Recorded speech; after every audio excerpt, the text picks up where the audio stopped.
पहला प्रश्न जो आपका है इसमें द्रव्यमान संरक्षण के नियम पर आधारित है। किस पर आधारित है? द्रव्यमान संरक्षण के नियम। इसका दूसरा नाम द्रव्य अविनाशिता का नियम ये भी होता है।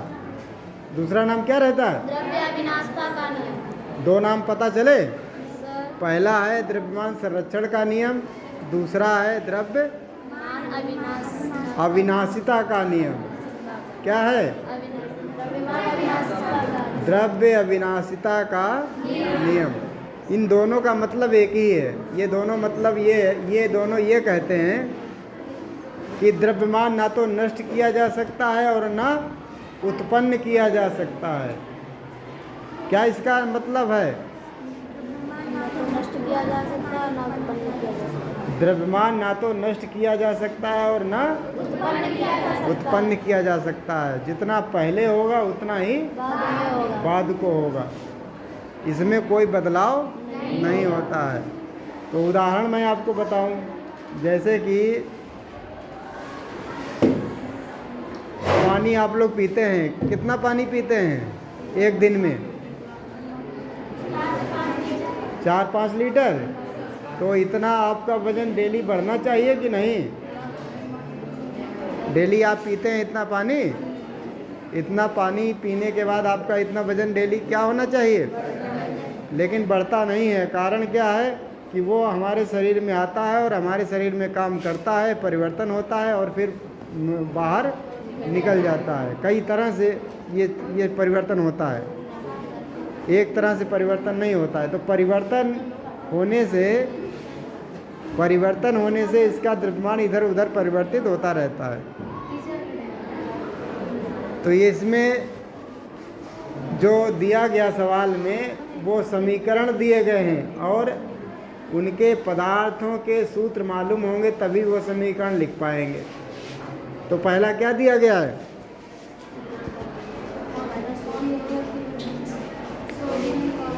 पहला नाम क्या दिया गया है? Sodium sodium carbonate.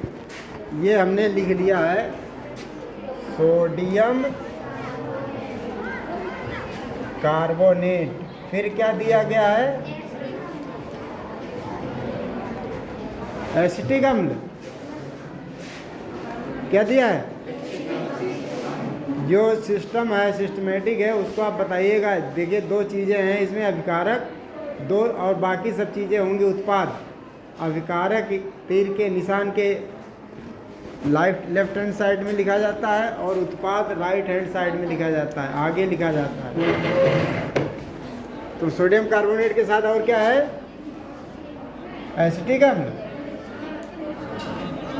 एसिटिक अम्ल है ना। अब इन दोनों से मिलकर के क्या क्या बनता है वो बताओ। सोडियम, पहला बनता है सोडियम एसीटेट। Sodium acetate. फिर और क्या बनता है?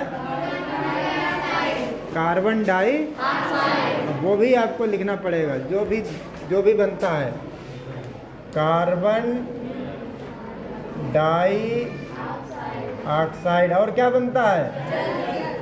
जल भी लिखना पड़ेगा, ये जल भी बनता है। फिर क्या होता है? अब आपको इसमें द्रव्यमान दिए गए हैं, सभी के द्रव्यमान आपको दिए गए हैं। तो सोडियम कार्बोनेट का द्रव्यमान कितना दिया गया? 5.3 ग्राम। ये एसिटिक अम्ल का कितना दिया गया है? 6.0 ग्राम। और सोडियम एसीटेट का कितना दिया गया है? 2। जरा सही बोलना, देख करके सावधानी से। कई बार हैं?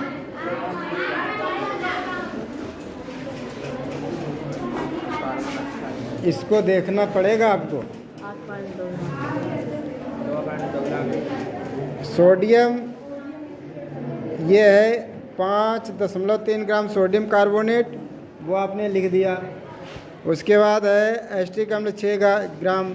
उसके बाद कार्बन डाइऑक्साइड 2.2 ग्राम है। कार्बन डाइऑक्साइड कितना है? हाँ ये आपको, और सोडियम एसीटेट कितना है? 8.2 ग्राम। हाँ इसको ज़रा सावधानी से बोलो। ये कार्बन डाइऑक्साइड कितना है? 2 पॉइंट, और सोडियम एसीटेट 8.2 ग्राम। ये जल भी बन रहा है, वो कितना बन रहा है? 0.9 ग्राम। तो द्रव्यमान संरक्षण का नियम ये कहता है जितना उधर भार होगा, द्रव्यमान होगा, उतना ही इधर द्रव्यमान होगा। यही नियम होता है। ना तो द्रव्यमान घटता है और ना द्रव्यमान बढ़ता है। वो कैसा रहता है? बराबर रहता है, स्थिर रहता है। जितना ही अभिकारक में उतना ही उत्पाद में। तो अब आप जोड़ करके देख लो, ये जोड़ोगे कितना पाओगे इधर का?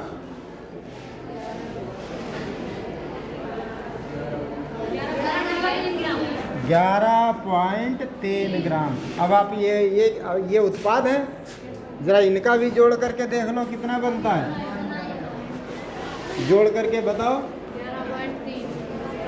11.3 ग्राम। दोनों तरफ बराबर है। यही सिद्ध होता है कि द्रव्यमान संरक्षण का नियम इस पर लागू हो रहा है। अगर इधर उधर कम ज़्यादा होता तो द्रव्यमान संरक्षण का नियम लागू नहीं होता है। तो ये आपका द्रव्यमान संरक्षण का नियम जान गए। इसका नियम ये है कि ना तो द्रव्यमान नष्ट होता है और ना द्रव्यमान, जितना विकारक में होगा उतना ही उत्पाद में होगा। अब जितनी भी रासायनिक समीकरण पढ़ोगे सभी में यही हालत मिलेगी। जितनी भी रासायनिक समीकरण अगर वो संतुलित हैं तो, और संतुलित अगर नहीं है तो उसमें कम ज़्यादा हो जाएगा। उसको संतुलित करना पड़ता है। तो ये लिख लीजिए।